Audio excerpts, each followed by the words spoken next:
Bueno, como siempre, la idea es utilizar datos para no tener, para que no sea tan subjetivo todo. Y lo que tenemos aquí, a mí, como se darán cuenta, me han encantado los gráficos de triángulo. O sea, son bastante interactivos, o sea, te ayudan a posicionar muy bien a los jugadores respecto de otros.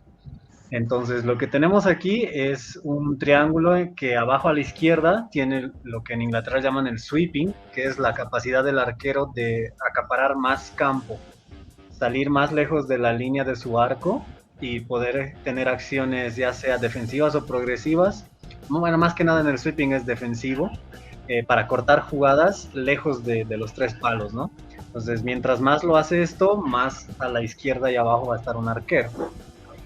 Arriba tenemos el tema de poder salir a descolgar centros y tener proficiencia a nivel aéreo, ¿no? Y en la derecha está el tapar tiros, ¿no? Que es básicamente las atajadas, lo que es el arquero clásico.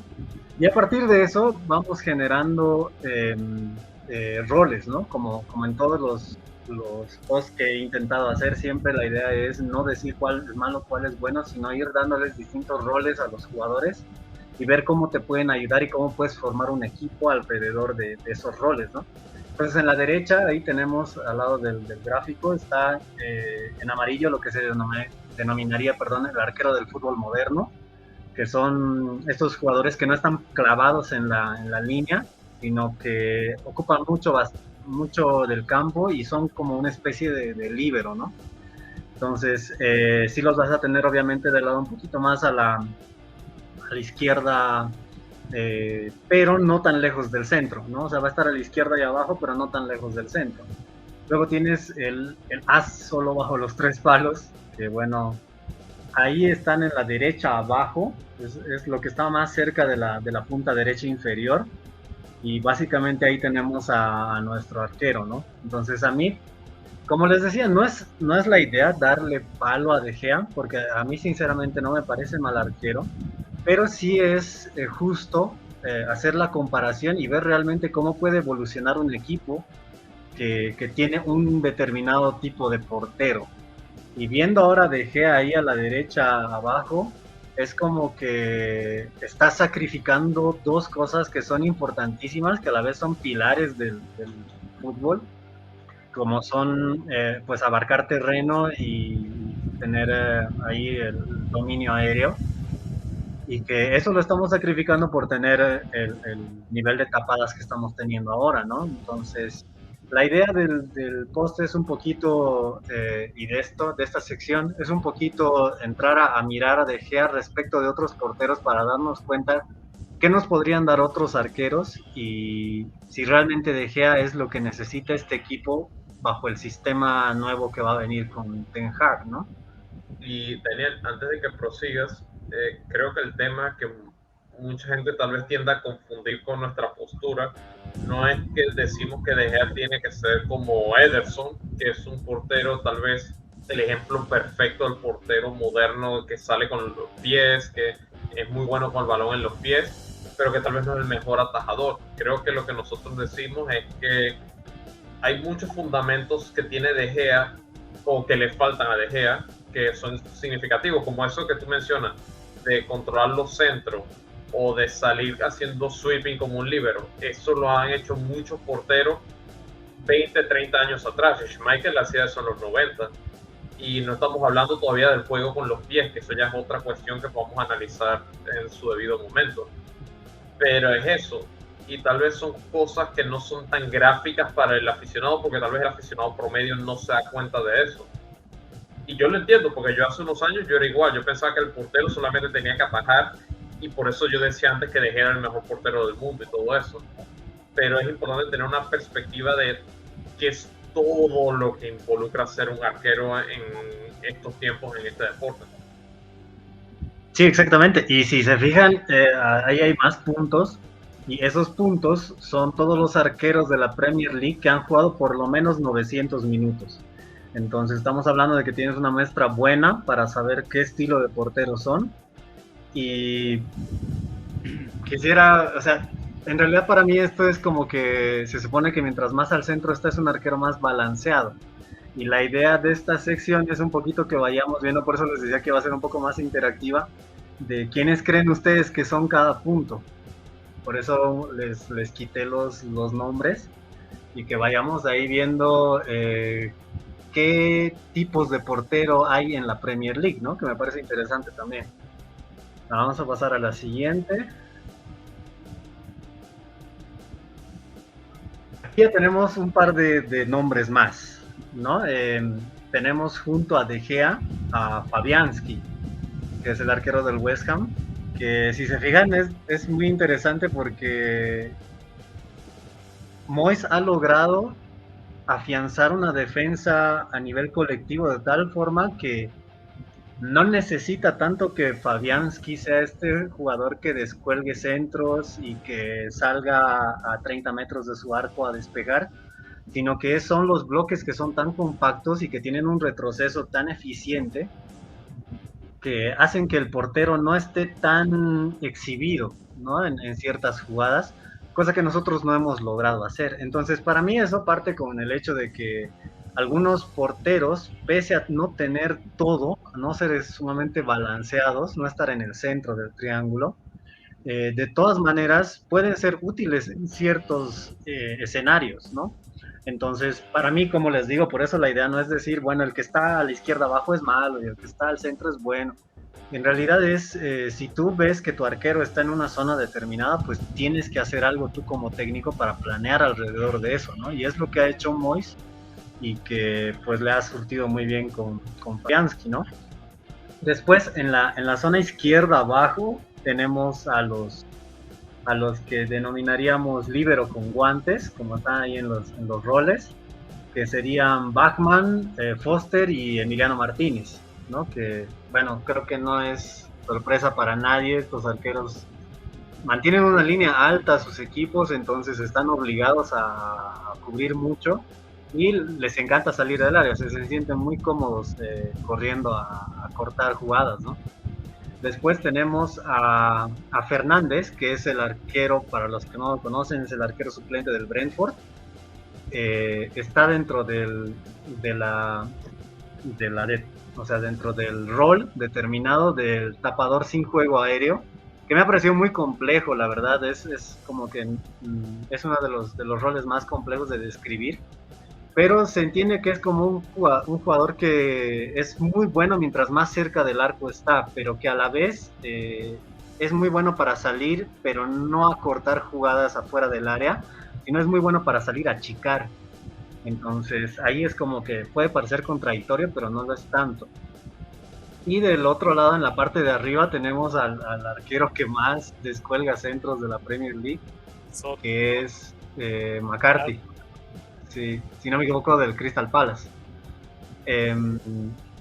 Entonces, la idea ahí de esto es que mientras más estás alejado, como que eres más eficiente en una cosa, pero estás sacrificando las otras dos, ¿no? Entonces, por ejemplo, Martínez tiene esta idea de siempre estar alerta para salir a cortar afuera de su área, pero no es tanto de salir a cortar por arriba, ni es tan lúcido con las tapadas. Entonces, para ese estilo de arquero, lo que vas a necesitar siempre van a ser centrales altos, dominantes, que te ganen, gente que te gane en los corners, en las pelotas paradas, y que hagan que el arquero no tenga que salir tanto, ¿no?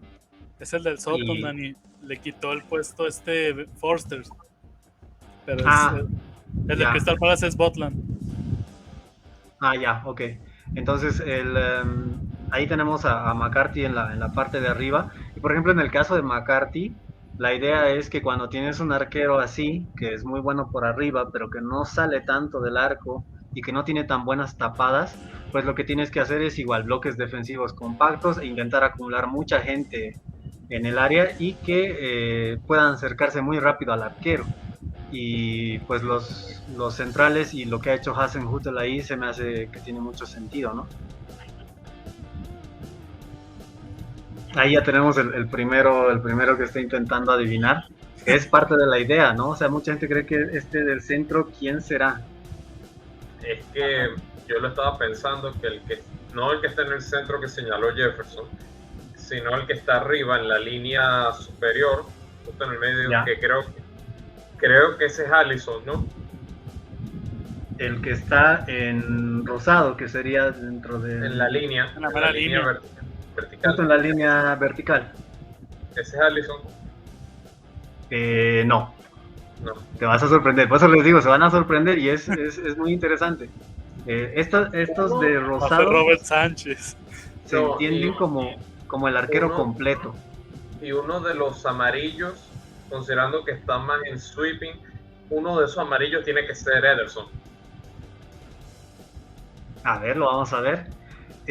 Como les decía, los que están en rosado se entienden como el arquero completo, no tanto porque estén en el centro, sino porque se valora muchísimo más un arquero que descuelga y tapa que un arquero que sale disparado a cortar jugadas, ¿no? El dominio de su área. Ajá. Entonces el dominio en el área grande se toma como algo fundamental en la Premier League porque justamente mientras más jugadas rivales se permiten en el área, la Premier League es la liga dentro de las 5 más grandes de Europa en donde eso lleva a más jugadas de gol. Entonces aquí tener un arquero completo básicamente es alguien que esté bien balanceado entre la parte aérea y lo que hace es bajo los 3 palos, ¿no? Y Daniel, Entonces, antes de que prosiga, disculpa porque quería hacer un paréntesis que se me olvidó mencionar con el tema de Fabianski. ¿Tú crees que eso explica por qué tal vez a Fabianski le fue peor en el Arsenal que en el West Ham? Porque tal vez a lo que quería jugar Wenger, que era más abierto, proponer más, se exponía más las fragilidades de Fabianski en ese renglón. Justamente. Y creo que es uno de los mejores ejemplos en donde si tú ves a Fabianski en el Arsenal, y como ha pasado, todos decían que era un tronco total, que inútil, que no podía tener el Arsenal un arquero así, bla, bla, bla, y ahora la gente lo ve en el West Ham, y como que es normal decir, mira, qué buen campañón está teniendo el West Ham, y Fabianski es parte de eso. No entiendo por qué, pero en realidad es porque Moisés juega de una manera muy distinta a lo que quería proponer Wenger. Entonces, hay jugadores que se adaptan más a unas ideas que a otras. Y obviamente hay algunos que se adaptan a cualquier idea, pero no podemos tener todos los jugadores que son así, ¿no? Entonces, una vez que tú tienes que jugar con lo que hay, pues tienes que adaptarte. Y creo que Moisés eso lo ha hecho muy bien, porque de hecho Fabianski le gana la pulseada a Areola, que es el arquero que está a préstamo, que venía para ser titular básicamente, creo que venía del PSG, y todos decían que venía a ser el titular porque era muy dúctil con los pies y no sé qué cosas, pero al final Fabianski le termina ganando el puesto, ¿no? Entonces, bueno, a ver, pasamos a la siguiente, vamos a ver unos nombres más. Ya tenemos unos cuantos nombres. Ahí hemos completado, por ejemplo, el tapador sin juego aéreo. Ahí está Dubravka en la derecha, del Newcastle. Tienes a Tim Krul, del Norwich. Y el que está más cerca del centro, no es ninguna sorpresa, es Hugo Lloris, el del Tottenham, que es el dominio de su área generalmente siempre es bueno. Y luego vamos a ver, esto es igual interesante porque yo tengo snapshots, este es un snapshot para la gente que cree que esto lo he hecho porque me he ensañado con De Gea luego del partido del Brighton. No, yo vi esta imagen, pero no le presté tanta atención, pero sí vi a De Gea en uno de los extremos. Pero le doy spoiler, no sé cuáles son los demás, por si acaso. Esto está hecho el 23 de abril, de hecho. Y hay otro que está hecho el 5 de enero. Entonces va a ser interesante porque luego los vamos a contrastar a los dos y vamos a ver qué diferencias hay de mitad de temporada hacia el final. Entonces ya que tenemos estos, los tapadores sin juego aéreo, vamos a ver si no estoy mal, a los agresivos para salir a cortar, que son los que están en la izquierda arriba, los de color morado. A ver. Y fíjate quién está ahí. Ahí está Ederson. Curioso. Entonces Ederson ahorita se considera un arquero que es como que está más ligado a ir a cortar arriba y más a salir de su área a cortar que a hacer paradas cerca de su arco, ¿no? Entonces, y también hay que tomar... Ramsdale se encaja perfecto. Ramsdale sí encaja perfecto en esa categoría. Sí, porque es sumamente balanceado entre salir y por arriba y por abajo. Entonces A mí eso... me sorprende Meslier, el de Leeds. Y Lo es veía que, más en la línea de Gea, de Dubravka a lo mejor. para que veas. Y Meslier es bastante joven, entonces se nota que es un tipo que ya de entrada está partiendo siendo balanceado entre dos cosas y que lo de las paradas tal vez con un mejor equipo, un equipo que lo contuviera más, que no fuera tan kamikaze, creo que se le podría sacar más jugo al chico. Entonces hay que ver, ¿no? Por ahora, como te digo, estas cosas te sorprenden un poquito porque a veces uno piensa que cierto arquero es de la línea de otro y tal, pero ya con los datos como comienzas a ver otra perspectiva, ¿no? Entonces tenemos a Guaita. Guaita sí es del Palace. Sí, sí es del... Sí. Tenemos a Ramsdale y Meslier, que serían como que los más balanceados en control por arriba y por abajo de los agresivos para salir a cortar. Y ahora, si no me equivoco, vamos a ver a los Pero, arqueros Daniel, del una fútbol. pregunta. Tal Dime. vez lo mencionaste y se me olvidó, pero en el tema de Ederson, porque de verdad me hace mucho ruido que tal vez no esté más en el área de sweeping, pero esto obviamente con las estadísticas del sweeping que hace, pero tal vez es también porque en el City, debido a que tal vez no le llegan tanto, él no tiene que hacer mucho sweeping, a pesar de que tal vez tenga la capacidad para hacerlo. Creo que eso es otro factor a considerar, que tal vez por el estilo del equipo, tal vez no es exigido mucho en ese renglón. Sí, porque fíjate, con Ederson y Alisson yo he visto una estadística que es bastante interesante, que con Brasil son mucho más de salir. O sea, son mucho más de salir a cortar, mucho más arquero líbero. En cambio, en la Premier son como que arqueros más tácticos, ¿no? Que tienen que tomar decisiones sobre la marcha y que por lo general sus decisiones ocurren adentro del área grande. Entonces, sí, eso es súper interesante porque te das cuenta que Ederson es uno de los arqueros más versátiles que hay, ¿no? Cuando su selección necesita que haga algo, pues sabe hacerlo bien porque tiene confianza también en cómo sale, pero en el City tiene un rol distinto. Entonces, eso también es muy, muy bueno de contrastarlo, de saber realmente hasta dónde te puede rendir tu arquero y qué pasa si tú le pides que haga ciertas cosas y otras no. Entonces, eso tal vez es lo que estamos viendo con Ederson y tal vez probablemente también va a ser cuando veamos dónde está Alisson. A ver, vamos a chequearlo. Ahí está Alisson. Alisson se entiende que es como un arquero del fútbol moderno. Y fíjate, según esto es mucho más salidor que Ederson. Tal vez Sí, no sería tan... no sería el primer instinto pensar así, pero como que tiene mucho sentido, porque la línea del Liverpool generalmente juega mucho más alto y como tiene los laterales más para arriba, los rivales generalmente intentan explotarle esos espacios de la espalda del lateral lanzando balones largos, entonces el arquero como que tiene que estar más atento a eso, ¿no? Sí, es que de hecho mucha gente creo que subestima la importancia de Alisson, al menos en Latinoamérica. Creo que en Inglaterra sí lo estiman bastante, más que en Latinoamérica, diría yo. Que Alisson hace que el sistema funcione. Klopp le gusta una línea alta que hace el equipo más compacto a la hora de presionar en el área rival. Entonces, si vas a jugar con una línea tan alta, tu portero, como tú dices, tiene que estar atento, tiene que estar concentrado y tiene que tener los dotes para jugar en ese sistema. Es como un rompecabezas. Y por eso creo que se notó tanto que el Liverpool pasó tal vez a ser un equipo un poco inconsistente defensivamente, a ser muy sólido ahí cuando Alisson entró ahí, porque tal vez era la pieza que le faltaba a Klopp. Y sí, entonces fíjate. Sí. Dime, Juan.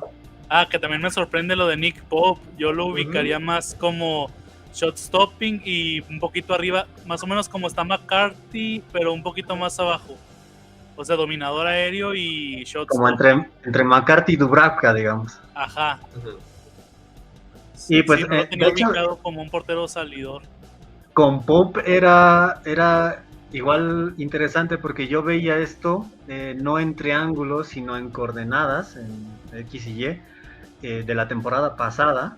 Y sí, de hecho, Pope era más tapador que salir a cortar jugadas, pero también te muestra un poquito tal vez lo que es la evolución del equipo y lo que le va pidiendo en distintas cosas a los arqueros, ¿no? O sea, yo en eso he visto que el Burnley ha cambiado, aun cuando Sean Dyche estaba con la misma idea que en la temporada pasada, y aun cuando ya después deja de ser el técnico, como que Pop tenía otro tipo de responsabilidades respecto de la temporada anterior. Entonces es interesante para mí el hecho de que estén tan cerca Alisson, Pop y Raya, que de entrada no me parecían arqueros muy similares. Pero fíjate ahí, por ejemplo, si quisiéramos un arquero del estilo quisiéramos formar al estilo de Alisson, tal vez el arquero español del Brentford sería una muy buena opción. Y como vamos a ver, les decía, íbamos a comparar con lo que eran los números a mitad de temporada. Ahí sí entraba Henderson. Estoy viendo ahí que creo que es Jefferson el que estaba... Ah, no, es José Enrique. No. Que estaba... Sí, que estaba pensando que uno de ellos era Henderson. Henderson no entra en este porque no completó 900 minutos. Pero en el anterior se pide menos tiempo, entonces sí entra ahí. Y fíjate, Henderson estaba básicamente donde está Raya ahora. Entonces lo vamos a ver ahí. Entonces para mí, yo por eso como les decía, si Henderson dice como que ya me quiero ir y no importa, me voy a otro equipo, no importa lo que me ofrezcan, y quisiéramos reemplazarlo, por eso para mí era interesante el poder reemplazarlo con David Raya, ¿no? Porque es como un Henderson que tiene mucho mejor manejo de balón bajo el pie, ¿no? O sea, es mucho más útil con los pases. Luego vamos a ver también después de esto, he hecho una lista del 20 al 1 de cómo son los arqueros jugando con el pie. Entonces con eso vamos a completar esto. Eso era algo que yo te quería mencionar con el tema del sweeping, que tal vez por eso Pope sorprende un poco a Juan, y a mí a priori también me había sorprendido, pero es que sweeping no es, tal vez mucha gente cree que salir de su área es jugar con los pies, pero salir de su área es que, por ejemplo, hay un pase filtrado y el portero sale del área y la manda al saque de banda, por ejemplo. Sí, jugar como líbero, básicamente. Sí, que está dispuesto a salir y involucrarse en la jugada para cortarla antes de que se fabrique la oportunidad de gol. Yo puedo visualizar al portero del Burnley en esa línea. No veo al Burnley todo el tiempo, pero obviamente conozco bien cuál es su estilo de juego. Entonces eso es un factor muy interesante a mencionar en el sweeping. Obviamente al Dibu Martínez igual también lo veo en ese plan. Entonces creo que también es importante entender lo que es el sweeping como tal, el jugar de líbero. No es necesariamente que salgas y gambetees con el balón en los pies, sino involucrarte en cortar la jugada fuera de tu área. Ahora, sí, exactamente. Si estuviera Henderson por los minutos, ¿crees que estaría ahí entre Bob, Alisson y Raya? Recuerdo que les pasé un video de jugadas de Dean Henderson la temporada anterior y había un montón de jugadas de estas donde va el pelotazo a largo y sale Henderson a cortar, o sea, haciendo lo del sweeping. Sí, en eso es muy bueno y vamos a ver, si no me equivoco, está dentro de unas 2 o 3. Ahí va a entrar Henderson y vamos a ver dónde está ubicado. Lo vamos a comparar el triángulo de mitad de temporada con que es del final. Y bueno, ahí ya tenemos a 3 de los 4 que se denominarían arquero del fútbol moderno. Y ahora vamos a ver a los que faltan, tal vez es donde están un poquito como que más sorpresas. Antes de que le cambiara, sabía que ese era Mendy. Ajá, sí, claro. Ah, bueno, sí, es un arquero muy balanceado por arriba y tapando. Eso es. Sí, la verdad que eso sí tiene mucho sentido, ¿no? Con Eduard Mendy. El que me sorprende un poquito ahí es Forster, que bueno, tal vez por la edad se ha hecho siempre un portero más balanceado y que ha logrado tener ahí sus buenas participaciones en esta temporada. Yo lo he visto en algunos compactos muy bien. Entonces ahí tenemos a los que serían los balanceados entre salir a cortar por arriba, salir a bloquear centros, descolgar, y que también son buenos tapando, ¿no? No tanto saliendo de su área. Sí, y solamente nos quedarían 3, que son el que está más Por cerca cierto. del centro. Por cierto, Dime. antes de que prosigas, me sorprende que Schmeichel esté ahí, porque te soy sincero, Schmeichel yo lo ponía más en la línea de shot stopping, no tanto al extremo como Fabianski y De Gea, pero un poquito más inclinado, tal vez en la línea de Dubravka o incluso Lloris. Y sí, pero no, para mí, o sea, yo esta temporada sí lo he visto, por lo menos en la mitad inicial, se lo he visto al Leicester, y era bastante bueno por arriba. Tal vez no descolgar el centro así como de agarrarlo, pero sí es mucho de puñetear. Es estos como le llaman arqueros de voleibol, que salen a puñetear balones. Michael es muy de ese estilo, y es igual como que muy clásico, ¿no? Asumo que de su padre también ha sacado algunas cosas. Quedan 2, Pickford y Robert Sánchez. Por cierto, ya que veo algunos comentarios como el de Héctor que dice que repatriemos a Forster. No, Forster no es el canterano del United. El canterano del United es Ben Foster, que está cerca del Dibu Martínez. Ese es el que es canterano del United.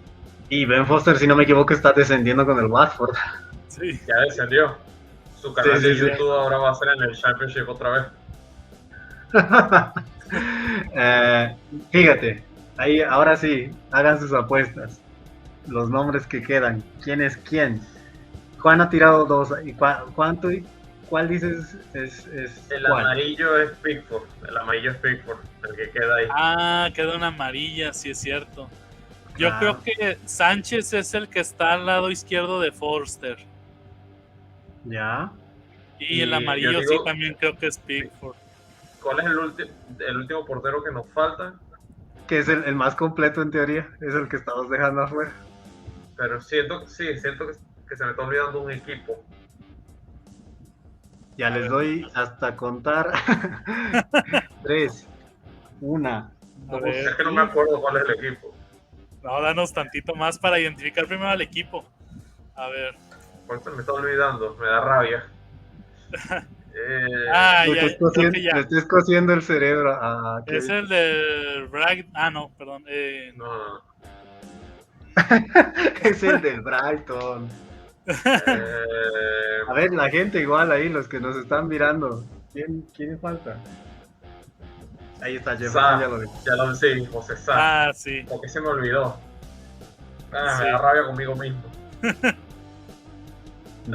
Sí, y estaban bien. Pickford es el como que más salidor. Pues sí, ¿no? Es un poco más loco. Siempre, pero tiene dominio, o sea, tiene buena zurda. Corta bien, tiene confianza. Eso es lo que te iba a decir. Considerando que Southgate en promedio en la Eurocopa jugó con la tercera línea defensiva más alta del torneo, entiendo por qué con una línea así de alta quisiera un portero como Pickford, que como tú dices tiene personalidad, sale de su área, es físico, sale con convicción. Entiendo por qué, y entiendo por qué en ese sistema Pickford se ve mejor que con el Everton. Y sí, lo que hay que tomar en cuenta también aquí es lo de la izquierda, ¿no? Que es en el ranqueo total, acumulando las métricas de los 3. Mientras más grande es el círculo, como que tienes mayor sumatoria, mayor promedio de los 3 atributos. Entonces Pickford, por el tamaño del círculo, tampoco es que sea un arquero muy confiable, ¿no? Si bien está más al centro que otros, pues tampoco puedes confiar en él en ninguno de los 3 atributos así como tal. Tal vez en el tema de la salida, ¿no? Por lo que dice Kevin, pero sí en los otros 2, para mí se entiende que su círculo no sea tan grande. Ahora, te hago una pregunta. ¿Qué pasaría si Pickford estuviera en un equipo mucho más funcional? Digamos el Liverpool, ya que está ahí cerca de Alisson. ¿Tú crees que tal vez se le vería una versión más consolidada en esos atributos si estuviera en un equipo con un sistema ya establecido? Porque eso también hay que considerar la actualidad del equipo y cómo tal vez el mal funcionamiento le pasa factura, por ejemplo, a los que pelean el descenso. Y sí, ¿sabes? O sea, yo creo que con Pickford ha pasado un tema que le ha tocado una etapa, bueno, de hecho ya el Everton no es un equipo muy protagonista, entonces como que ya sabías que si te quedabas en ese equipo ibas a ser tal vez el arquero que hace las tapadas y que tiene como el partidazo, si no me equivoco, fue esta o la anterior temporada que tuvo, donde sacó como 10 balones y era como, wow, por eso es el arquero de la selección, pero al final termina siendo porque a tu equipo lo pelotean constantemente. En cambio, tal vez si estás en un equipo más balanceado, que tiene más dominio de balón, o sea, Pickford ahorita creo que tiene 27, 28 años. Sí, Tal vez si con Sunderland empezó joven. tal vez si a los 23, 24 hubiera estado en un equipo más como el Liverpool de Klopp o el Manchester City, ni siquiera el de Tiene 28. Guardiola, ¿ves? Ni siquiera el de Guardiola, sino el de Mancini o el de Pellegrini tal vez, hubiera desarrollado un poco más y tal vez estaría más al centro y su círculo sería más grande. Entonces es un arquero igual víctima de las circunstancias, ¿no? Y nosotros como fans del United sabemos, para mí Rashford lo más que podía hacer no es lo mejor que hemos visto del United, es un jugador víctima de las circunstancias que si tú lo comparas con Mbappé, pues son prácticamente jugadores que podrían haber estado al mismo nivel tal vez, pero uno como que fue fruto de una muy buena nutrición y muy buen estado de su equipo como grupo, y el otro que no, que fue andando trompicones, con cortes de distintos estilos de dirección técnica. Entonces para mí en ese sentido Pickford es de esos jugadores, ¿no? Que se le corta lo que podía haber sido más completo por el hecho de haberse quedado en un equipo que no lo ha ayudado a desarrollarse. Sí. Entonces, bueno, en la siguiente, como les decía, tenemos la comparación. Esta es la misma temporada, solamente que a la mitad y al final. Y si se fijan en la izquierda, está Henderson. Está justamente, como les decía, donde está Raya. Está en la izquierda abajo, en amarillo. Y se denominaría también lo que es un arquero del fútbol moderno, ¿no? Entonces, esta es una forma igual de darse cuenta que no es que Henderson sea malo, sino que tal vez también es víctima, al igual que Pickford, de que no ha tenido continuidad, de que no lo han podido desarrollar de forma adecuada, y que tal vez sí le hubiera pasado esto, tal vez si esta temporada, por ejemplo, hubiera tenido continuidad en un equipo de Premier League, tal vez lo estaríamos viendo en la gráfica de la derecha, con un círculo más grande, y tal vez en la misma zona o un poco más hacia el centro, ¿no? Entonces, llama la atención el contraste de... Ay, ¿quién fue? fíjense, por ejemplo, Ederson. Fíjate cómo fue cambiando su rol de mitad de temporada hacia el final. Esas cosas son interesantes para mí. Igual... Es que, por ejemplo, eso te menciono, el estilo de juego influye en qué tanto puede graficar, tanto el funcionamiento, como te menciono con Pickford, como tal vez las circunstancias del estilo de juego que demandan ciertas cosas al portero. No significa que el portero tal vez no tenga en su armario esa habilidad, pero el estilo de juego del equipo no demanda eso, ¿entiendes? Es como que tuviéramos a Alisson en el United y no le exigiéramos, como no le exigimos a De Gea que tenga mucho juego con los pies y salga mucho en su área. Ok, Alisson es un buen atajador, pero no podría usar las otras cosas que tiene en su repertorio, ¿entiendes? Sí, y se van afianzando igual a medida que va pasando la temporada, ¿no? O sea, esto para mí, por eso lo de la derecha tiene más peso que lo de la izquierda. Pero fíjate, por ejemplo, arqueros como Robert Sánchez, que uno diría tal vez que a medida que pasó la temporada se ha vuelto menos balanceado, y está un poquito más lejos del centro, pero en realidad tal vez es porque han intentado atacar más por arriba en pelota parada al Brighton. Entonces lo han obligado a tener más acciones que lo llevan a ir hacia arriba. Entonces, todas estas cosas para mí son muy interesantes. La evolución de José Sá, por ejemplo, a medida de la temporada, respecto hacia... Michael me llama a mí la atención. Sí, fíjate, mira, de un arquero que le piden que salga mucho a cortar por arriba, a uno que ya ha tenido que parar más bajo el arco. Pero también tiene que ver mucho con la evolución del Leicester, ¿no? Antes no dejaban entrar mucho hasta el área a los rivales, y a medida que ha ido pasando la temporada se ha ido haciendo más endeble. Entonces eso también ha obligado a Schmeichel a tapar más, ¿no? Pero sí, chicos, ese es, miren, por esto para mí, yo basándome en estas cosas, yo desde mediados de esta temporada ya decía que Robert Sánchez era alguien que había que seguir, ¿no? Que era interesante de ver cómo, si podía replicar más que nada lo que estaba haciendo con equipos como el Manchester City, el Liverpool, el Chelsea, porque ahí yo sinceramente no había visto todavía el Brighton, sus partidos difíciles, y esta segunda mitad sí los vi, y pues ahí ya me terminó de convencer, ¿no? O sea, y como les digo, para mí la similitud entre Henderson y Raya es muy, muy, muy interesante. ¿Algo más de ahí que quieran resaltar, algo que les haya llamado? Lo de Ben Foster también llama la atención. Sí, donde está Foster en el primer gráfico. Sí. Está en la izquierda, dentro de los que hacen mucho sweeping, con Bachmann y Eni Martínez. En la derecha sí, pero a inicios de la temporada estaba más balanceado, en medio. ¿no? Sí, con las tapadas. Sí. Apreciemos la consistencia de De Gea. Y de Fabianski. O sea, te das cuenta que mientras más a la izquierda están, más después les cuesta alejarse. O sea, mientras más a la derecha están, perdón, del triángulo, más les cuesta moverse. Entonces, eso es un tema del arquero clásico, ¿no? Eso es algo que siempre...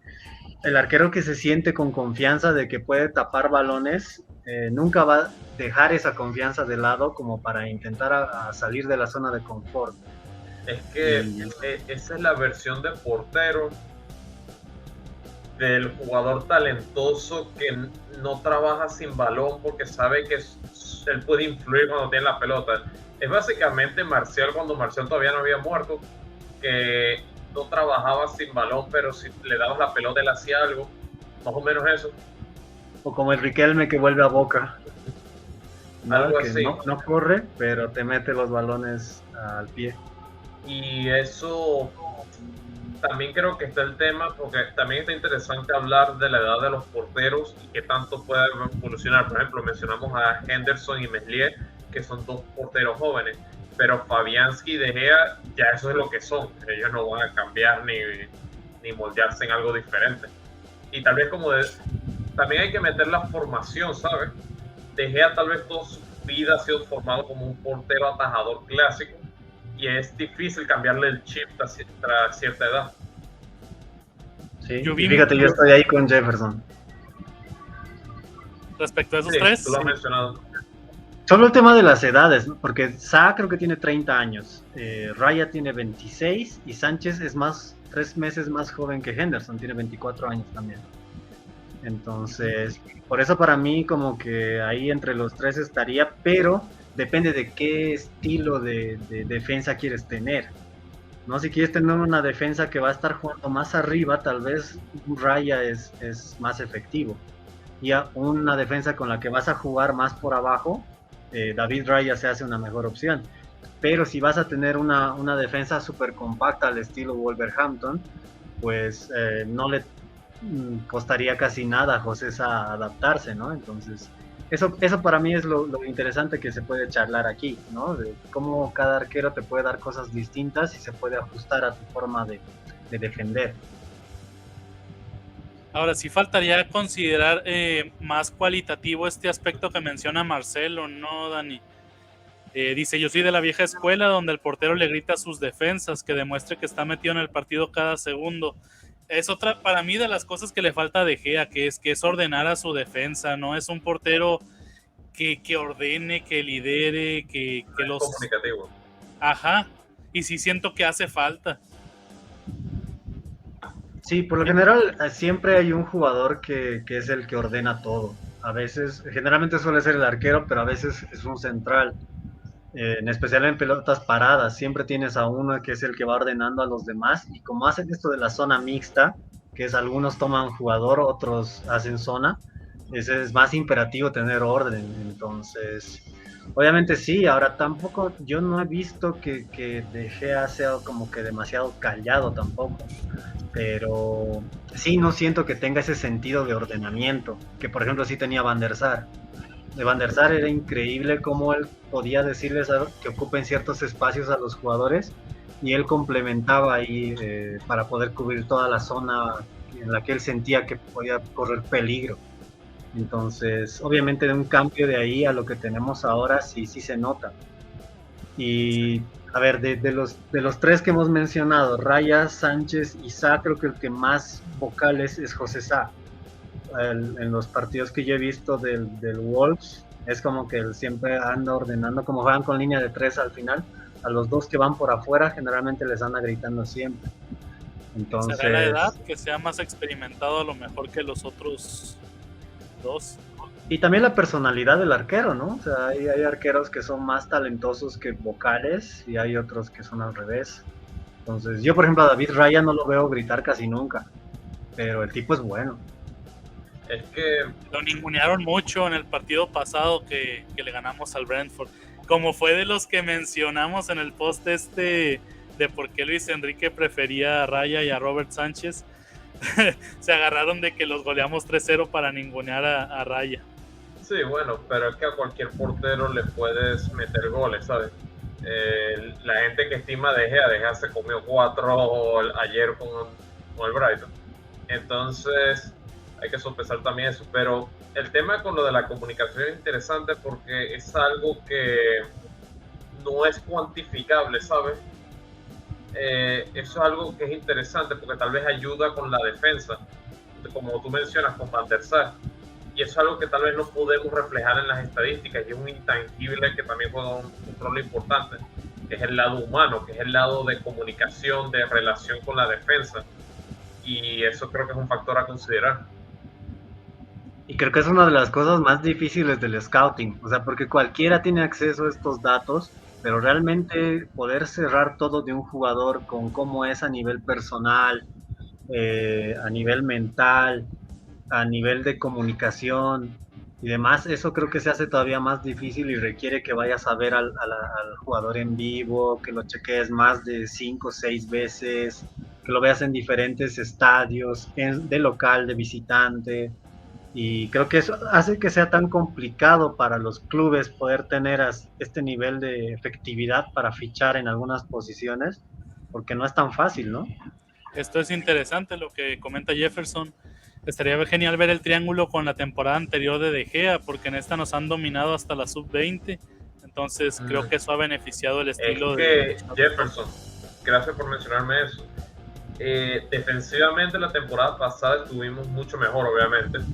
Y la temporada anterior a esa, que fue la primera en que llegó Maguire y Wan-Bissaka, estuvimos entre las mejores defensas de Europa. Pero esa fue una temporada terrible de Gea. Y De Gea es interesante porque es como un portero de media tabla donde su mejor rendimiento es que lo bombardeen, ¿entiendes? De Gea sobresale cuando lo bombardean una y otra vez.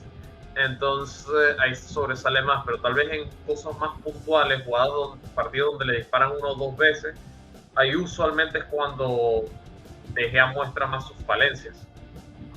Y de hecho también vamos a ver lo que eran temporadas anteriores. He hecho mi tarea un poquito en ese sentido para que no hagamos la comparación solamente con esta, porque sería como que muy cómodo decir, la peor temporada del equipo, vamos a analizar a De Gea, al arquero, ¿no? Entonces, aquí lo que estamos viendo es la tabla que les decía que he hecho yo con las métricas de pases completados, cortos, largos, regates de arqueros, controles y pérdidas de balón, todos estos juntados, promediados y puestos en tabla de menor a mayor. Entonces aquí tenemos al número 20, que es Forster, el del Sutton, que sí, o sea, es un arquero así como vemos que aquí era súper cercano al centro y arquero completo y todo. Ya cuando le añades el factor del dominio de balón, pues es el último de la tabla, entonces tampoco es alguien con el que tú puedas decir ya se me solucionaron todos los problemas de De Gea si traemos a Forster, y pues en realidad no es así. Después el siguiente es Tim Krul del Norwich, que es la gran falencia que tiene, que como los zurdos suelen ser, es demasiado zurdo, que cuando le hacen le tiran estos balones que es preferible que despeje con derecha, sí o sí te despeja, nunca te puede hacer un balón largo, un pase bueno. Con la derecha es prácticamente de palo. En el 18 está Dubravka, que sí estaba mejorando respecto de la anterior temporada, porque ya había visto que sus números en la anterior sí eran bastante malos. Ahora están un poco mejores, pero igual no es lo que él hace. Luego está Nick Pope, que bueno, siendo igual un arquero muy de fútbol moderno que se denomina, igual no tiene tan buen juego con los pies, entonces tan moderno no sé cuánto es, ¿no? Luego está Ben Foster. También hay que considerarlo, juega en el Burnley. Entonces tal vez las exigencias del estilo del Burnley chocan con lo que podría ser su repertorio. Porque... Sí, porque fíjate, ahí dice, ¿no? De hecho lidera en balones largos. Es el arquero que más balones largos intenta por cada 90 minutos. Pero es que si tú haces tu tarea contra el Burnley, tú sabes que van a ir largos, tú sabes que no van a crear juego saliendo desde los centrales. Entonces, digamos que fuera contra el United, Maguire y Varane ya saben que el Burnley va a ir largo. Entonces, ¿qué hace Maguire? Va y marca al delantero, a Wood, a Barnes, a quien sea que tengan en ese momento. Y ahí hay mayor énfasis en marcarlo, y eso tendría que ver los partidos del Burnley para ver si son fallos de él o es que va largo y el delantero está marcado y despeja el central. Sí, de hecho creo que es o sea, se puede determinar como que es un arquero que divide más el balón, ¿no? O sea, no es tanto de balón seguro, sino que con balón largo intenta como que termina dividiendo más las pelotas. Entonces, después tenemos a Ben Foster, que es muy blogger, muy ciclista, muy atajador, pero bastante malo con los pies. Y en el 15 tenemos a David, que es muy buen atajador, pero tiene este tema de que con balones largos no es tan malo como la gente piensa. El hecho está en que esta temporada nos han presionado muchos más equipos y que pasando bajo presión, mientras más cerca están los rivales y tiene que pasar el balón, comienza a deteriorarse su porcentaje de pase completado. Entonces, esa es una de las cosas de no tener confianza. O sea, tú tienes confianza en que atajas balones, pero no tienes confianza en llevar el balón con tus pies. Y eso se nota, ¿no? O sea, se nota bastante. Es una de las cosas que más se le pueden criticar a De Gea, y que habrá que ver cómo lo lleva Ten Hag, ¿no? O sea, el hecho de tener a tu arquero como los 5 peores de la liga. ¿Tú los pusiste esos, Dani? ¿Cómo? Los comentarios. Sí, son míos, basados en los... Me dio risa el de Guaita. Arriesga más de lo que el poco talento le da. Y es que es así. O sea, el tipo en la vida. El tipo como que piensa que es Ederson, pero no es. O sea, piensa que es Robert Sánchez, pero no es español, es otro. Y eso está interesante, porque tal vez por las circunstancias es algo que le exige Vieira. ¿Tú crees que el año que viene Vieira busque un portero? Le ayudaría muchísimo. Yo sí he visto al Crystal Palace con Vieira, me ha captado mucho, me ha agarrado ya ahí el interés. Y están a un mediocampista defensivo y un arquero que sea bueno con los pies, de ser un equipo totalmente distinto al que era con Hodgson. Bueno, presten atención ahora, si ven que el Palace está buscando un portero, lo dijimos aquí primero. Y fíjate, yo pienso que podría ir tranquilamente por Raya y por Calvin Phillips. Sonó Phillips para el Palace, creo, o el West Ham, no me acuerdo cuál. En especial si descienden Leeds, tranquilamente el Palace se agarra a Calvin Phillips. ¿Y quién te dice? Tal vez hasta Henderson quiere irse ahí y vemos al superpoderoso Vieira. Ojo con eso, ojo con el Palace. Bueno, después está Eduard Mendy, que bueno, su talento para atajar a veces oculta un poquito que no es tan pasador. Sí tiene bien empleados estos pases a los carrileros. Se nota que eso es lo que practica. Y lo demás como que no interesa tanto. Pero sí, obviamente ahí su fuerte no es, pero tampoco es que sea tan malo, ¿no? En el 12 está Ryan Meslier, el chico francés del Leeds. Que como les decía, es un portero joven, entonces se entiende que a veces no toma las mejores decisiones, porque no es que sea malo con los pies, sino que a veces peca de retener demasiado el balón, como que necesita mirar 2 o 3 veces para saber a quién pasarle y no tiene la mejor distribución por eso. Pero eso es algo que con el tiempo vas mejorando. Entonces, Y volviendo, no es algo... volviendo a considerar lo del descenso, de un posible descenso del Leeds y que el Palace ocupa portero, ¿te parece que encajaría bien en el Palace o que más bien ocupan otro tipo de portero? Y yo creo que le haría mejor un Henderson que un Meslier, por el hecho de cómo juega la línea final, la línea de 4 de Patrick Vieira. Pero ya te digo, cualquiera de los dos, yo siento que Vieira le puede sacar jugo, o sea, se adapta mucho a sus jugadores en ese sentido. He visto que en los diferentes partidos que ha tenido el Palace, no juegan igual. Algunos jugadores tienen otras funciones específicas y eso lo notas. Y la verdad me sorprende de alguien como Patrick Vieira, que yo lo entiendo más como un exjugador que como un técnico así de cabeza. Pero ahí está, fíjate, te sorprende. Y aquí entramos a los buenos. En el 11 está Lucas Fabianski, que miren, pese a ser el arquero que solo tapa, aún así sigue siendo mejor con el balón que David De Gea, y eso también le ha favorecido a Moyes. Ha completado 431 de 638 pases, lo cual está muy, muy, muy bien, o sea, está muy por encima del promedio en Premier League. Pero sí son pases, o sea, se le acercan mucho los defensores, entonces Rice mismo, a veces Soucek y todo, se le acercan mucho, entonces no le dificultan mucho el pasar. Igual es un arquero que despeja muchísimo, entonces o pasa o despeja, o pasa corto o despeja, no hay más.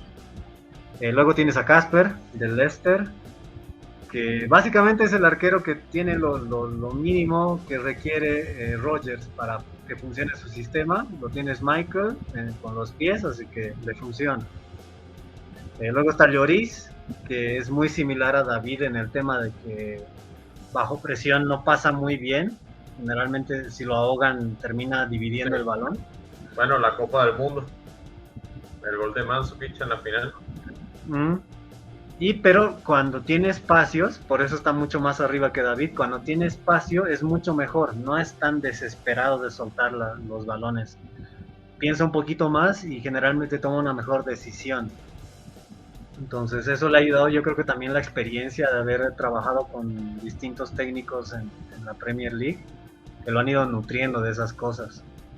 Luego está José, del Wolves, que lidera en regates completados. Es el arquero que más regatea básicamente dentro del área.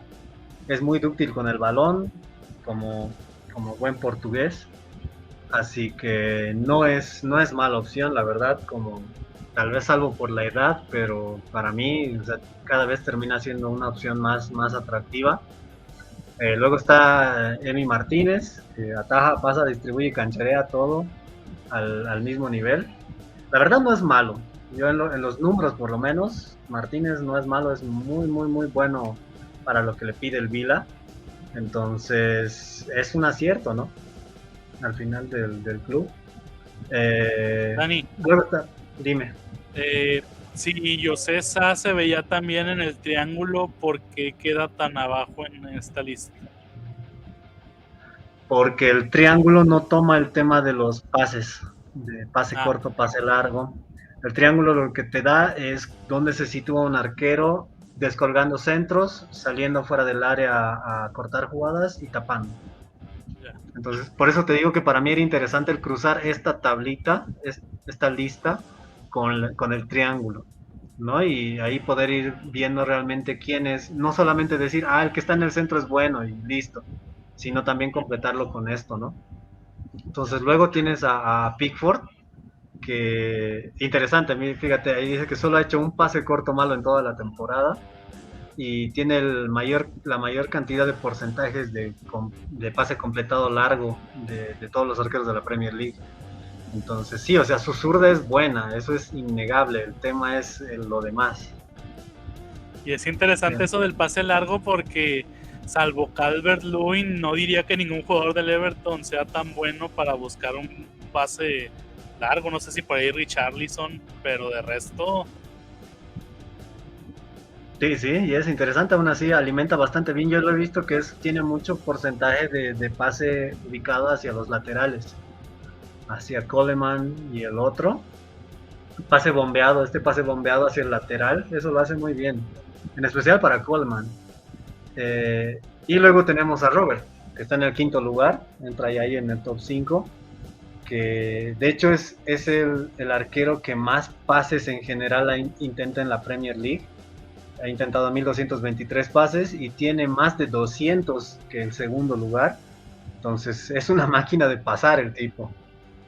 Y por es muy desgracia lo bueno. sufrimos. Sí, sí. Pero si me hubieran escuchado... No, o sea, al final ya te digo, estas cosas van sumando para lo que viene, ¿no? Para las temporadas que vienen. Y por eso para mí José, Robert Sánchez y David Raya son prospectos tan interesantes, porque fíjate, estamos hablando del tercero, el quinto y el octavo en ser un arquero que juega por abajo, y que de hecho David Raya es el mejor arquero no brasileño pasando en la Premier League. Entonces, salvando ahí a Aaron Ramsdale, que es igual un acierto del Arsenal. De hecho, todos pensaban que dejando ir a Emi Martínez, como que el Arsenal iba a perder un montón, pero trayendo a Ramsdale, como que todo fue hecho a pedir de Arteta y les funcionó mucho, ¿no? A mí me sorprendió mucho lo de Ramsdale, porque yo ya lo había visto en el Bournemouth y en el Sheffield, y me parecía un portero nada más atajador.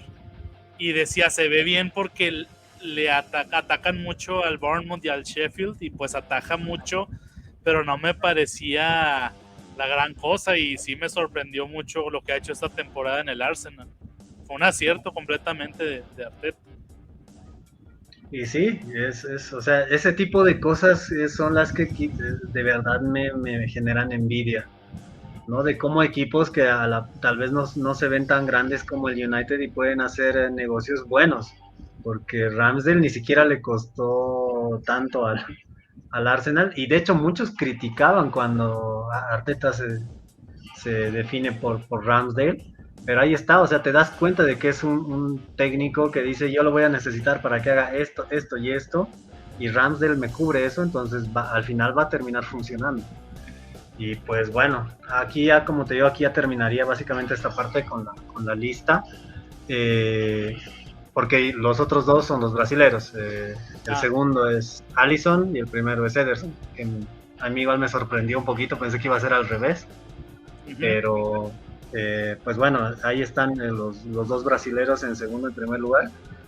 Pero lo que a mí me interesa es esta tablita de aquí, ¿no? Por lo menos esta parte de aquí para mí serían los que entrarían dentro de los prospectos que el United tal vez podría fijarse para la siguiente temporada, o para la que va dentro de 2 temporadas, ¿no? Aunque para mí, como les decía yo en el grupo de WhatsApp, es como muy extraño ver que arqueros como Raya y Sánchez están en equipos como el Brentford y el Brighton, siendo ya seleccionados españoles y todo, ¿no?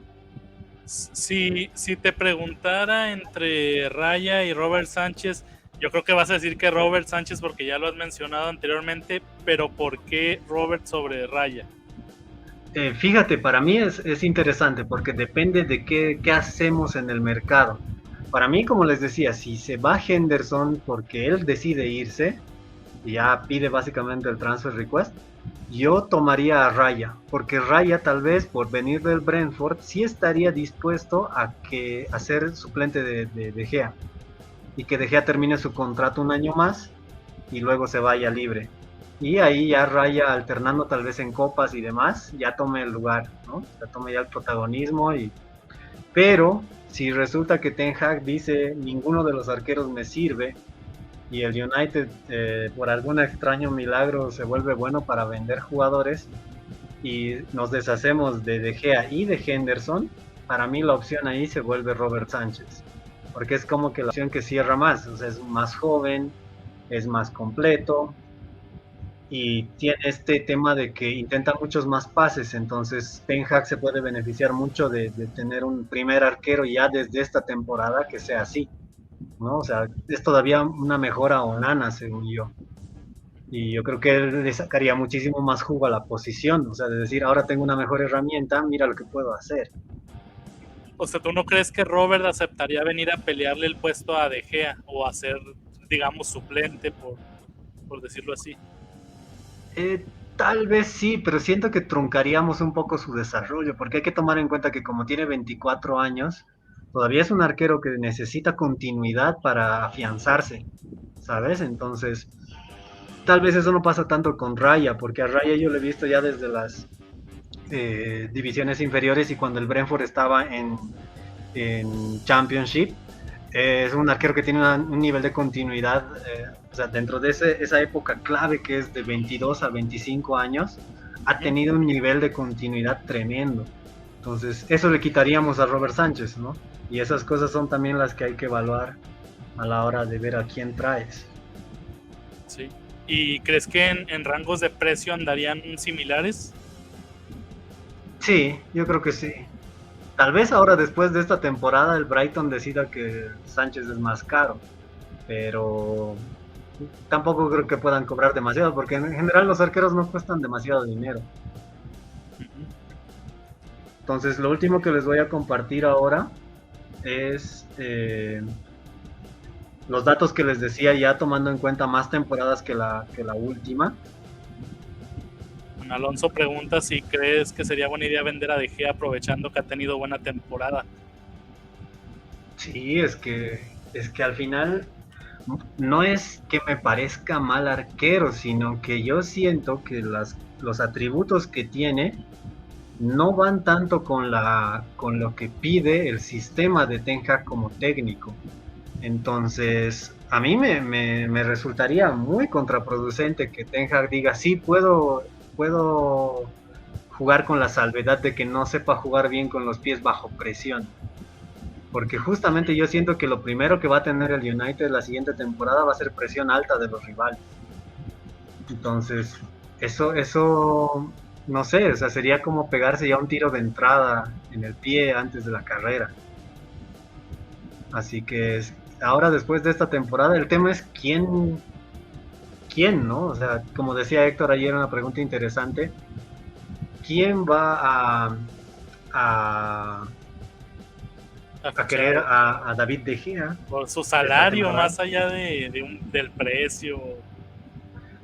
Y sí, o sea, De Gea tendría que aceptar básicamente un recorte fortísimo para seguir jugando, a cambio de seguir teniendo continuidad y tal vez volver a la selección. Algo así, ¿no? Creo que la única solución, yo no creo que vayamos a invertir en un portero, al menos no en este verano. Entonces, a mi criterio, creo que la solución, o lo que creo que podría pasar, es que Ten Hag va a iniciar con De Gea y creo que tras un tiempo va a prescindir de él y ahí va a probar a Henderson. Y ahí veremos si Henderson puede o no. Si no puede, entonces ahí Ten Hag va a buscar un tercer portero. ¿Por qué digo esto? Porque el contrato de De Gea termina en 2023 y tal vez esa sería la opción menos traumática para todas las partes, considerando todo el tiempo que lleva De Gea en el club y el legado de imagen que tiene con los hinchas, de que él se vaya a otro lado sin tantos problemas y que Ten Hag diga, bueno, o cuento con Henderson o me buscan un tercer portero que se ajuste a lo que yo quiero, ¿sabes? Y sí, y ojalá que Raya y Sánchez todavía estén ahí disponibles, que para mí, como les digo, es una anomalía que arqueros de selección estén en clubes así como que de media tabla, pero bueno, ya lo veremos. Esto es de la temporada anterior, y fíjense, De Gea es el tercer lugar en precisión de pase largo. Entonces, malo no era. El tema es que tal vez estaba mucho mejor organizada la salida hace una temporada que ahora. Y que ahora que es como lo decía yo en el post de Facebook, De hecho, han tenido bajo rendimiento los defensores, no solamente para defender, y los mediocampistas defensivos también, los pivotes, no solo para defender, sino también para salir jugando. Y eso obviamente ha mermado y ha hecho que De Gea tenga mucha más responsabilidad con su salida. O sea, básicamente la falta de sistema lo ha obligado a De Gea a tener que ser protagonista con sus pases. Y pues meterte en ese terreno obviamente es pedirle a un jugador que no es bueno en algo que sea de la nada bueno. Pero ahora vamos a estar en el otro espectro, que es que quieres que él sea, o quieres que el portero se involucre en la creación de juego o en la salida, como sucede con Ten Hag. Entonces ahora necesitas que esté involucrado, pero por otras circunstancias. Y sí, y fíjate, o sea, tal vez, como tú dices, Eric puede intentar adecuarse tomando en cuenta esto, ¿no? El hecho de que el pase largo de Gea no es tan malo y que tal vez puede trabajar con eso. No lo dudaría, pero sí, la verdad, o sea, me resultaría extraño, ¿no? Porque tendría que adaptarse muchísimo a otro estilo de salida, donde básicamente les diría a los defensores y a los mediocampistas defensivos como que ya no le tienen que pasar tanto al arquero, tío. O sea, eso en un Ajax, en un equipo de Ten Hag es como rarísimo. Y es que ahí está el tema, que hablamos mucho de que los entrenadores aquí, o el nuevo entrenador, en este caso Ten Hag, pueda hacer las cosas a su modo, a su visión. Y si ya empiezas con él, yo te lo mencioné en el post que hicimos, en el podcast que hicimos cubriendo la filosofía de Ten Hag, que metes a De Gea y ya tienes que ajustarte un poco, metes a Varane, que tal vez no es tan bueno trasladando, te tienes que ajustar un poco, metes a McTominay, que tal vez no es tan bueno pasando bajo presión y te tienes que adaptar un poco, y así progresivamente, y tiene un equipo donde 4 o 5 jugadores en su 11 titular no se adaptan a la visión que él quiere implementar, que es lo que creo que le ha pasado a todos los entrenadores post-Ferguson. Sí, de hecho es igual, esas cosas son las que el club tiene, estas contradicciones que no me gustan, pero bueno, esperemos que a partir de esta temporada cambie, ¿no? Esa es la esperanza. Y bueno, fíjense, esto es de la anterior temporada, igual arqueros que por lo menos han jugado 900 minutos, y aquí tenemos a De Gea y a Henderson, y me resulta, o sea, extraño porque están como que al revés. De Gea de hecho tiene mejor pase completado que Henderson, y Henderson tiene más goles, más tapadas que De Gea. Entonces mientras más arriba está un arquero, como que tiene más goles salvados, y mientras más a la derecha está, tiene más pases completados, que este launch pass es el pase bombeado largo, ¿no? El que haces a los laterales, el que haces para pases al espacio para que tus jugadores salgan por las bandas, ese tipo de pase largo, ese es el pase lanzado. Entonces, fíjense, aquí teníamos a Meslier en muy buena posición, y por eso yo creo que ha sido la revelación la temporada anterior, y esta se ha quedado un poquito, pero yo creo que tal vez probablemente puede volver. Sí, como les decía, Dubravka es un caso raro, pero igual tiene, creo, mucho que ver con cómo jugaba el Newcastle, cómo ha ido cambiando, y que ahora tal vez Howe no le pide que tenga tanta participación en el iniciar jugadas. Pero bueno, ahí tienes a Meslier, que tal vez no es un caso perdido. Obviamente tienes a los brasileros, tienes a Areola, que era una máquina de tapar. Y pues bueno, o sea, aquí como les digo, lo que me llama la atención es el hecho de que De Gea tiene muy buen pase completado para lo que la gente piensa que es, porque estaba en un equipo que funcionaba mucho mejor. Y bueno, del otro lado tenías a Dean, que tal vez en los partidos en los que lo ponían estaba más predispuesto a tener que tapar, y sí rendía, ¿no? Después, esto igual es muy interesante, porque esto ya no es de un año, sino de 3 temporadas. Estas son 3 temporadas completas, o sea, todas menos la que estamos teniendo ahora. Básicamente la 20-21, 19-20 y 18-19.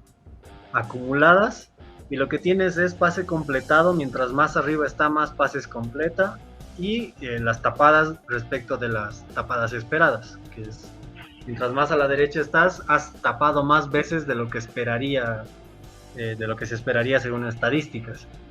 Entonces, fíjense, De Gea no está tan mal, ¿no? O sea, De Gea prácticamente está ahí entre Fabianski y Ryan, Matt Ryan, que era este arquero al que destronó Robert Sánchez en el Brighton. Entonces, con esto en mente, ya tomando en cuenta 3 temporadas donde el equipo sí era funcional, yo no veo que De Gea tampoco sea una máquina de perder balones y que no puede pasar y demás. El tema es manejar lo de la presión. Cuando los equipos nos presionen alto, que De Gea pueda mejorar eso, la toma de decisiones y la calidad de los pases. Entonces, yo creo que de eso va a depender su destino en el United, y por eso es que me parecería muy raro. Mira Alisson allá arriba. El tipo es... No, el tipo es tremendo. Y ahora, actualmente, para mí, es el mejor arquero del mundo. Para mí también. Pero bueno, eso, como les digo, lo de Gea, para mí, eso va a definir su destino. Y al final veremos. Va a depender mucho de eso. Si está dispuesto a mejorar y tiene la capacidad de mejorar esto, del pase bajo presión, pues tal vez hasta podría renovar. Pero que renueve ahorita, para mí, no tiene ningún sentido. Porque no sabe si va a poder replicar esto. Esta es la distribución de los arqueros en la Premier League. Y esto igual me parecía interesante, porque aquí arriba tenemos al Manchester City, arriba a la izquierda. Y o sea, el Manchester City y el Liverpool, que son los que están más en la esquina superior y más izquierda, si se dan cuenta, son los que hacen pases más cortos. Hacen entre 30 y 36 pases por cada 90 minutos, saliendo con arquero. Obviamente su nivel de pase completado es altísimo, está en promedio en el 90%, pero la distancia de su pase es menor de 30 metros. Entonces eso, por ejemplo, y sumado a que esta temporada Alisson tiene la estadística de ser el arquero que más pases cortos mete en toda la liga, completados, o sea, te da el indicio de que realmente un arquero es tan bueno como su equipo le permite ser, más que nada en el pase. O sea, eso del pase corto, para mí, lo de Gea tal vez se vería muchísimo mejor si tuviera bloques defensivos que se muestren mejor, un sistema que le permita distribución. Entonces, probablemente juzgarlo ahora mismo como que no es tan idóneo, ¿no? O sea, tal vez como que no es tan justo, porque si se fijan aquí, el Manchester United está en la parte inferior, en la línea, en la fila de abajo, es el segundo desde la izquierda, y tiene 23 pases completados, que es muchísimo menos que los otros dos. Su porcentaje de pase completado no roza los 90 como en los otros, sino que está por debajo de 80. Y la distancia de pase promedio, en lugar de ser menor a 30, es mayor, es casi de 34 metros en promedio. Entonces, básicamente, el arquero ha estado obligado a pasar más largo y no ha tenido tanta chance de completar esos pases. Y eso me dice a mí que es una falla más de sistema que del individuo como tal. Y bueno, habrá que ver si ahora con otro nivel de funcionamiento, pues eso se puede sopesar o no, ¿no? Aquí ya tenemos cosas específicas, como les digo. Esto tal vez sí se le puede achacar al individuo. Esto es del partido con el Brighton. Fíjense, aquí De Gea tiene... Pero tres... Trafford, ¿no? Sí. Aquí tiene 3 opciones. Puedes pasar al central por derecha, que es Lindelof. Puedes pasar a un pase más arriesgado, que sería el pasarle al 5, que en este caso creo que era McTominay. Y la mejor opción que tienes es el pase al vacío, ¿no? Que es el pase a Dalot, que es lo que les digo yo, estos launch pases son estos. Entonces este pase por arriba, que es al espacio, que le permite al lateral derecho tener ventaja, son los que esperas de un arquero, ¿no? El nivel del Manchester, o por lo menos el mínimo en Premier League. Pero ¿qué es lo que pasa? En realidad De Gea, cuando lanza el balón por la presión del que está más a la izquierda del Brighton, básicamente le da el balón al jugador del Brighton, que es donde está el círculo rojo. Entonces, esto es básicamente el United, ¿no? Un equipo que invita muchísimo a la presión del rival, y que eso es lo que hace que hayan errores. Y yo creo que este tipo de cosas se pueden solventar con otro sistema, pero ahí realmente va a tener que mejorar no solamente el sistema, sino también De Gea como pasador. Entonces va a ser interesante para mí el ver hasta qué punto sucede cada uno de los dos, ¿no? Esto ya es como que las estadísticas que usa la gente para decir que la temporada de Gea realmente no ha sido tan buena. Estas son hasta la fecha 34, si no estoy mal. Tiene 8 descuelgues de balones aéreos. El hecho de que esté en el puesto 21 significa que un arquero suplente ha arrancado todavía. En la Champions también le pasó lo mismo, que está por debajo de la lista con porteros suplentes. Tiene 4 de estos, los que les digo, los golpeos por arriba, estilo voleibol, ¿no? De salir con el puño. Igual puesto 19. Salir afuera del área a cortar jugadas, puesto 19. Los runouts, que es cuando tú sales a controlar el balón afuera del área para continuar una jugada, están en el último puesto de la liga. En pases precisos es el 13º. En el pase completado ya en general es el 15º. Y es el 10º en arcos en cero. Entonces, para mí este nivel de crecimiento tiene que ver con que ha sido parte de lo que ha fallado el United como equipo. Entonces no sé qué tanto se le puede achacar a De Gea y qué tanto se le puede achacar a lo terrible que ha sido el United intentando salir por abajo. Después aquí tenemos justamente lo de los lugares en donde De Gea rankea malísimo, que son, esto es la distribución, lo que tenemos en la izquierda, y De Gea obviamente está en la parte de abajo, y esto ya no es en Premier League, sino es ya en Europa, en las 5 ligas grandes de Europa. Entonces, lo que está más a la izquierda son los pases estos que les decía yo, los que son bombeados medio largos para los laterales. Y los clip passes son estos pases bombeados pero cortos. Son estos pases que no son a ras del piso, pero que son al central. Entonces, obviamente depende mucho la distancia de tu pase para ver qué tipo de arquero eres. Por ejemplo, Ramsdale es un arquero más de pase corto. En cambio, Bisot y Sirigu son como que más de pase largo. Pero los que realmente destacan en la distribución, pues están en la parte de arriba, ¿no? Y ahí está, por ejemplo, otro que a mí me gusta mucho, al igual que a Kevin, que es Mañán. Sí, sería igual una muy buena opción de afuera de la Premier, pero hay que ver qué tanto puedes negociar con el Milan, ¿no? Que es un poco difícil. Fíjate, está hasta más arriba que Alisson.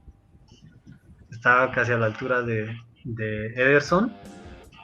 Y De Gea está como que al final, ¿no? O sea, es el arquero que no es bueno ni para el uno ni para el otro. Y el hecho de que sea esta temporada, o sea, ya hemos visto en los anteriores cuadros que De Gea no era malo, de hecho era el tercero en precisión con pase largo, y aquí se muestra como que es el peor en todo. Y como te digo, eso a mí me hace dudar sobre si realmente es De Gea o es el United. Y aquí lo comparamos, ¿no? con el cuadrito que habíamos visto ya. Y pues bueno, es eso, como les decía, el intentar analizar qué tanto es el equipo y qué tanto es el individuo. Pero por el otro lado, si decidiésemos realmente optar por otro arquero, pues tenemos lo que es Robert esta temporada. Lo que les decía, para mí el verlo, ya desde que me situé en que era un arquero interesante a mitad de temporada hasta ahora, justamente este partido que hace el Brighton con el City, y 58 de 68 pases para un arquero contra el Manchester City, para mí es increíble. Para mí demuestra un talento que está muy por encima de lo que los porteros ahora mismo en Premier League tienen como estándar. Tiene este juego de ranqueo de pases. Si se dan cuenta, aquí los rojos son los pases completados y los blancos son los pases que terminan en dividir el balón. Entonces, en pase corto, el tipo es prácticamente una garantía. O sea, es como que si pase corto que te haga, pues te lo va a entregar bien. Y si ven, hay varias flechas rojas que están casi al medio, lo cual implica que Robert no es de estos jugadores que le gusta pasar desde el área chica, sino que tranquilamente puede completar pases más arriba, y que esto lo haga contra un equipo como el Manchester City, para mí ya es algo como que no se puede obviar, o sea, ya no puedes ignorarlo. Y por eso para mí, yo como les decía constantemente en los podcasts, era un jugador que me parecía muy atractivo y que hasta el día en que fiche por otro equipo, ojalá que no, pues lo voy a seguir pidiendo para el United, ¿no? Y fíjate que yo tenía con él un problema de estos de percepción tipo Aaron Wan-Bissaka, de que me parecía que con los pies era igual de torpe que McTominay. Es muy moreno, no debe ser buen arquero. No, hombre, como que su complexión me recordaba a McTominay. Respeta a Maignan, el del Milan, porterazo. Si yo pudiera traer a cualquiera, sería ese. De hecho, no sé si hagas una continuación, Daniel, pero me gustaría ver cómo figuran porteros de otras ligas, particularmente Maignan. Ya te la perdiste por ir al baño, Sí, no sé. Sí, por ir al baño. Aquí estaba mañana. Fíjate. No, pero ese sí tú lo habías mostrado en otra ocasión, ¿no? Tú sí. habías hecho un artículo de eso. No, sí, ese es el mío. Es el triángulo con arqueros de las top 5 de Europa. Ese yo creo que va a ser el siguiente. Si hay una segunda parte, si a la gente le interesa seguir indagando en esto del arquero, pues eso sería lo que mostraríamos en la parte siguiente, ¿no? Porque ya con esto, muchachos, terminaríamos. Por eso para mí, como les digo, probablemente va a pasar lo que dice Kevin y vamos a ver si realmente De Gea era producto, o sea, su mala actuación con el pie esta temporada ha sido producto del equipo o de él. Entonces, a ver, hay que ver mucho, pero tampoco puedes esperar demasiado porque ya te digo, estas cosas como David Raya, Robert Sánchez, José Sá, no van a estar disponibles ahí todo el tiempo. El mismo mañana, tal vez si el Milan no tiene una temporada satisfactoria la siguiente, hay ahí una oportunidad. Entonces, lo único que yo quisiera es que no renueven a De Gea. O sea, no quiero que se vaya inmediatamente, pero sí me parecería un error ahora mismo renovarlo. Es que, te voy a ser sincero, más allá de mis opiniones de De Gea, ese rumor de la renovación a mí me hace mala espina en el sentido de que el único que veo repitiéndolo es Fabrizio, y Fabrizio la empezó a dar cuando se hablaba de la renovación de De Gea, pero una vez que, y no sé si es coincidencia o consecuencia, de que una vez que Ten Hag empezó a avanzar con las negociaciones, otros periodistas dejaron de dar reportes de renovación de De Gea. Entonces, pareciera, aquí no tengo ningún argumento que valide esto que voy a decir, pero pareciera que Ten Hag también se está pensando que tal vez no sea lo mejor renovarlo, al menos en este momento. Y además que, fíjate, esto influiría muchísimo en las negociaciones, datazo que tal vez muchos no están tomando en cuenta. Como el equipo no está yendo a Champions League, todos los jugadores en su contrato tienen la cláusula de que se les reduce el 25% del salario. Entonces De Gea va a pasar a ganar de 438,000 libras a la semana, va a pasar a ganar 319,000. Entonces, ¿tú crees que si le ofreces una renovación a De Gea, él te va a decir, está bien, me quedo contento con mi corte de sueldo? Él te va a decir, me tienes que pagar más de los 438 que tenía. Es mal negocio.